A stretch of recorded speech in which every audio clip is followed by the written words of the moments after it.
Best has published a report looking at key ratings considerations for European captives under our building block approach. I'm Yvette Essen for AM Best TV, and I'm joined by Mathilde Jakobsen, Director of Analytics, to talk about the reports. So first of all, can you tell me what was the criteria, what was the basis for our analysis of this report?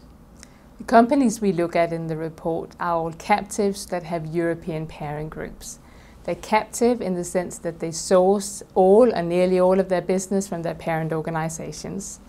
And it's these captives that we look at in the report. When we rate captives, we rate them under our general best credit rating methodology, but we also apply a specialty criteria to them, which is called alternative risk transfer.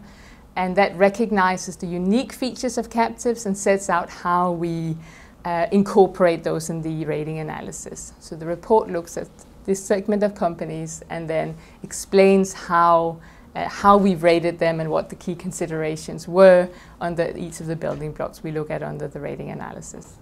And one of the things that the research found was that at the risk-adjusted capitalization, European captives tend to be at the strongest level. Why is this? When we assess risk-adjusted capitalization under the methodology, we use a proprietary capital adequacy model, which is called the Best Capital Adequacy Model, or BACAR for short. It calculates the BACAR score under a number of confidence levels, and a score above 25 at the 99.6 confidence level is a strongest assessment. Now, the captives we looked at had, all but one had BACAR scores very high above this threshold, so very clearly in the strongest segments. In fact, the average of their BACAR scores on this segment was 60, which is very high and definitely higher than what we would see for commercial insurers. The parent organization of captives tend to be very supportive of keeping the capital levels at a very high level. It means that the captives can provide the high capacities that the parent organization needs, and also that they can absorb very significant losses without having to come back to the organization for more money. Besides strong levels of risk-adjusted capitalization, were there any other common trends, any other shared themes across the sector?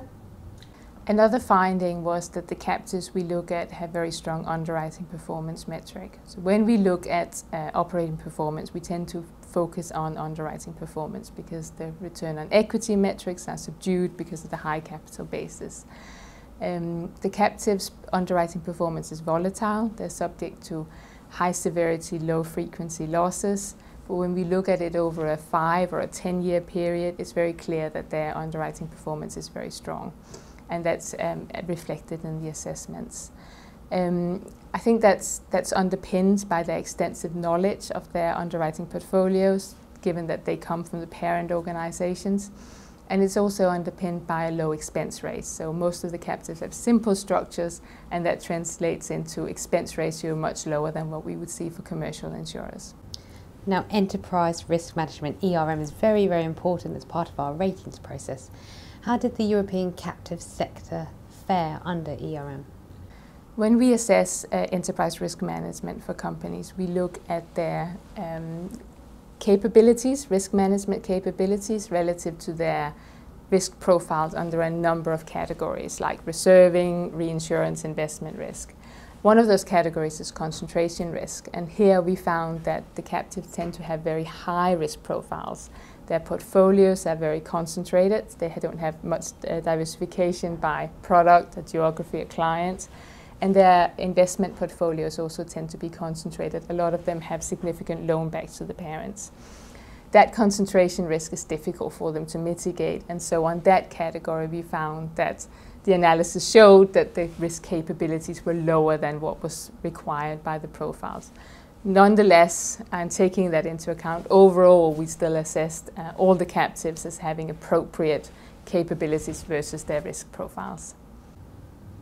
A copy of AM Best report looking at the European captive sector under the building block approach can be found on ambest.com. For AM Best TV, I'm Yvette Essen.